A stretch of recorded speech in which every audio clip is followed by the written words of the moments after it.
Bienvenidos, estamos en primera persona hoy con una gran invitada, la senadora Imelda Daza. Senadora, bienvenida. Muchas gracias, es un gusto compartir esta tarde. Daza Cotes, Daza, entonces. Bueno, senadora, vallenata, ¿cierto? vallenata. Yo en realidad nací en un pueblo del Cesar, pero era Magdalena en aquella época. Me crié en La Guajira, en Villanueva, Guajira. Sí. Y ahora vivo en el Cesar, como la canción de Carlos Huertas. Pero ¿de dónde se siente más, digamos? Guajira, yo me sí, siento guajira. Sí, totalmente. totalmente. Mis dos apellidos son guajiros. Sí. En Guajira están los orígenes de nuestro Nobel de Literatura García Márquez, Gabriel García Márquez. ¿Tiene usted alguna conexión con alguno de los personajes de García Márquez? Sí, yo suelo decir que soy una mujer con apellidos muy macondianos, porque hay un personaje en 100 años de soledad, Petra Cotes, Claro. y hay otro en El amor de los tiempos del cólera, Florentina Daza. Entonces sí, tengo esa conexión y no se me hace raro porque Gabo vivió por mi tierra. Sí, tiene los orígenes de su familia justamente en la Guajira. Y de esos personajes, ¿qué cercanía tuvo con ellos? Ninguno, ninguno, no. Pero ahí quedó la... De Josefina Daza, por ejemplo, ella sí era pariente de mi papá. Josefina Daza, queremos decir, es la musa que inspiró una de las grandes canciones de el juglar Alejo Durán, ¿cierto? Sí, sí, sí. Alejo me encanta. Sí, que recientemente falleció justamente Josefina Daza. Sí, Josefina Daza, hace poco. Ahí sí había una cercanía Sí, familiar. había mucha cercanía. Ya para no salirnos del Pero mi cercanía con el vallenato mayor es con los hermanos Zuleta Díaz, que deberían llamarse Zuleta Daza. La mamá de ellos, Carmen Díaz, que debía ser Carmen Daza, era mi prima hermana. Reconocidos y nos queremos mucho.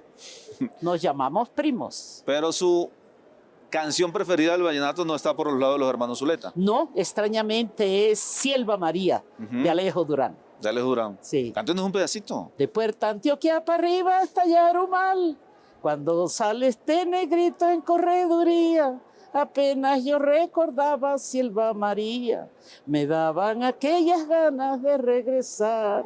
Ay, hombre, huepaje. Oiga, senadora, impresionante. Usted es una adelantada, entonces, ¿por qué no se dedicó? Yo soy parrandera. Sí, sí, sí. Sí, sí, sí. Sí. A mí me encanta mi música, el folclore de mi región, y bueno, lo acompaño con whisky. Sí.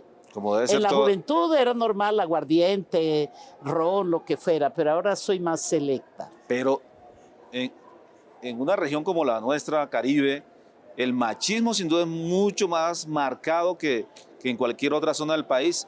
¿Cómo se involucraba en esas parrandas, siendo mujer? No, las parrandas en las que yo me vi involucrada eran armadas por mi papá. Sí. En la casa.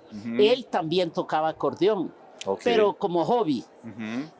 Cuando vivíamos en Manaure, las parrandas eran con el mismo Escalona, que era muy joven, con Emiliano Zuleta, que trabajaba para mi papá, con Simón Salas, con, bueno, Juan Manuel Muegues, Poncho Cotes, desde entonces poeta y compositor, Beltrán Orozco también, poeta, compositor.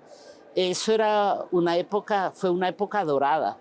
Y después en Villanueva también, con el mismo Emiliano, que ya se había ido también para Villanueva con sus hijos, con Colástico Romero, el papá de los Romeros. Sí, era muy frecuente y muy normal en las casas. Eran las parrandas, no existía todavía la grabación de los vallenatos. Entonces uno aprendía la música escuchándolos a ellos cantar. Oiga, senadora, ¿fue una niña tranquila o traviesa? Muy tranquila, muy tranquila. Yo fui una alumna muy aplicada en el Colegio de las Religiosas Terciarias Capuchinas en Villanueva. Yo era de esas de mejor alumna del curso, que izaba la bandera, le ponían medalla. Súper A pilosa. mí me encantaba aprender, me gustaba. Era también muy religiosa, muy piadosa, pues el mes de mayo era consagrado a las madres, entonces yo iba a misa todos los días, rezaba rosarios, era muy aplicada, muy juiciosa. Éramos una familia de 10 hijos y yo era la quinta. Entonces yo no era ni la única mujer, ni la menor, ni la mayor, ni la nada. Desarrollé por eso una personalidad fuerte. A mí me tocó hacerme sentir entre tantos hermanos y mostrar mi carácter. Eso me obligaba a ser juiciosa, ordenada, pero eso no es incompatible con la alegría. Cuando mi papá llegaba con sus amigos parranderos a la casa, yo era la primera a la que él sacaba a bailar y me encantaba. Yo, sinceramente, de niña creía que uno se podía pasar la vida bailando. Nada me gustaba a mí más que bailar. Y el esposo actual, con el que llevo 52 años juntos, nos conocimos en Sevilla Magdalena trabajando con el Lincora. Y cuando la gente me pregunta, ¿y a usted qué le gustó de Flavio? Que era un gran bailarín. Y entonces una periodista una vez me dijo, ¿y es que usted pensaba pasarse la vida bailando? Pues era como mi ideal, pero no pude. Oiga, senadora, ya que usted menciona un matrimonio de 52 años, sí, ¿cuál ha sido la clave para mantener la vigencia del matrimonio? Tolerancia, paciencia y mucha generosidad. Mucha generosidad para disculpar mutuamente, mucha generosidad para discutir. Yo creo que yo eso lo aprendí en mi familia, porque cuando uno tiene 5 hermanos arriba y 4 debajo, uno tiene que aprender a resolver conflictos, tiene que aprender a tolerar, tiene que aprender a seguir queriendo a pesar de las diferencias. Entonces, otro factor que ha contribuido muchísimo en la permanencia juntos de Flavio y mía es la identidad política. Siempre hemos estado de acuerdo, siempre nuestra visión ha sido la misma frente a la política. Eso une porque hemos sufrido por la política y entonces esas dificultades y esos sufrimientos los hemos compartido y nos han unido aún más. Oiga, y ya que usted mencionó que estuvo en un colegio de religiosas, ¿nunca se le pasó por la cabeza los hábitos? ¿Ser monja? ¿Sí? Claro, claro, yo lo pensé. La hermana Clara Elena, que era la directora del grupo, pues me tenía como su alumna modelo y hablaba de eso, de la posibilidad de que yo... Sor Imelda casi. Sí, casi Sor Imelda. Sí. Pero cuando terminé la primaria, yo quería estudiar bachillerato para estudiar en la universidad. Era Villanueva, Guajira. ¿De dónde saqué yo esas ideas? No sé. Pero a mí se me ocurrió eso, entonces le dije a mi mamá que yo quería estudiar bachillerato. No había colegios de bachillerato para niñas en todo el Caribe. Increíble. Riohacha, Liceo Padilla para varones, Valledupar, Colegio La Perena para varones, Santa Marta, Liceo Celedón para varones, en Monpós, el Colegio Pinillo para varones. Entonces mi mamá dijo, la única solución es mandarte a otra parte. Y me mandaron a estudiar a Bogotá. Ahí se me disipó la idea de ser monja. O sea, el frío le quitó sí. Bogotá, la vocación. Bogotá, sí. Oiga, y estudié aquí en un colegio nacional. Sí, y ahí ya se acabó la vocación de ser monja. Y después del bachillerato, cuando ingresé a la universidad, se acabó hasta la vocación religiosa. Oiga, senadora, algo que hubiese querido aprender y no pudo. Hubiera querido aprender a tocar acordeón, pero mi papá decía, si tú hubieras aprendido a tocar acordeón no hubieras servido para nada, porque te hubieras dedicado a eso, porque yo era la que lo acompañaba a él en las parrandas, la que le aplaudía, bailaba con él y cantaba las canciones. Entonces él decía que si yo hubiera sido hombre o si hubiera sido mujer tocando acordeón no hubiera servido para nada. Pero una cosa en serio que me hubiera encantado a mí aprender, hablar francés. Lo hice en el bachillerato y lo hice en la universidad, pero lo abandoné. Me encantaba el idioma, me encanta y siempre quise aprenderlo. Bueno, otras muchas cosas quise hacer. Estudiar más filosofía, por ejemplo.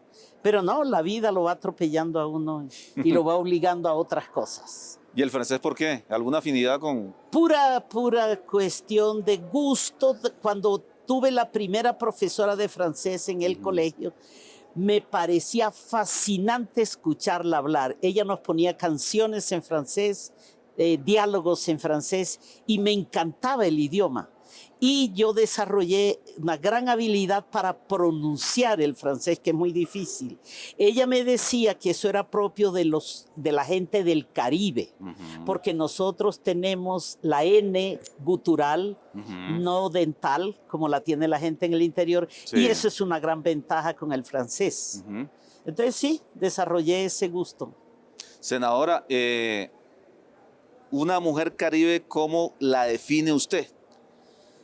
Una mujer caribe es por sobre todo generosa, alegre, abierta, amplia, sincera en sus expresiones, auténticas. Las mujeres caribe somos auténticas, o sea, así como somos en el Caribe, somos aquí también. Difícilmente llegamos aquí a transformarnos, a aprender el dialecto bogotano, a vestirnos exactamente como la gente de otros lados, no. Yo viví 26 años en Suecia y seguí siendo tan vallenata como antes de irme. ¿Qué diferencia encuentra entre esa cultura tan avanzada, Suecia y nuestra región Caribe? Enormes diferencias. Nosotros, los Caribe, somos abiertos, espontáneos, expresivos, malísimos para simular o disimular. Los suecos son introvertidos al extremo, silenciosos, desconfiados, taciturnos. Nosotros no conocemos eso. El contraste es enorme entre las dos culturas. ¿Y cómo resistió tanto tiempo allá? Es la pregunta. ¿Cómo resistí? Gracias a la música de Jorge Oñate y los hermanos Zuleta. Ellos me ayudaron a resistir y a manejar las nostalgias. Cuando a mí me dicen doctora, yo digo, yo no soy doctora, yo hice simplemente un pregrado. Pero sí soy docta en una cosa, en el manejo de las nostalgias, al punto de que me inventé una definición. La nostalgia es la alegría de estar triste. Y la nostalgia a veces está muy cerca de la depresión. Sí, pero yo nunca he sido depresiva. ¿No? No. Nunca estoy al borde. Nunca. Nunca he sido depresiva, tampoco lo heredo. ¿Eso lo salvó su alegría caribe? Sí, sin duda, sin duda. Mi carácter caribe al que nunca renuncié, mi manera de ser caribe y ese contraste tan bárbaro con la cultura sueca, pero yo me defendí siendo auténtica. ¿Se parecen algo los suecos a los bogotanos? No. En absolutamente nada. Oiga, senadora, ya para finalizar, defíname a los siguientes personajes de manera muy puntual. Gabriel García Márquez. Lo mejor en las letras. El presidente Gustavo Petro. Brillante, sensible, comprometido con su país. Alejo Durán. Un gran acordeonero y un gran compositor. Silvestre Dangond. No me gusta ni su música, menos sus letras. Senadora Imelda Daza, muchas gracias por estar en primera persona. Con mucho gusto. A ustedes, como siempre, muchas gracias por su compañía. Nos encontramos en una próxima oportunidad. Chao.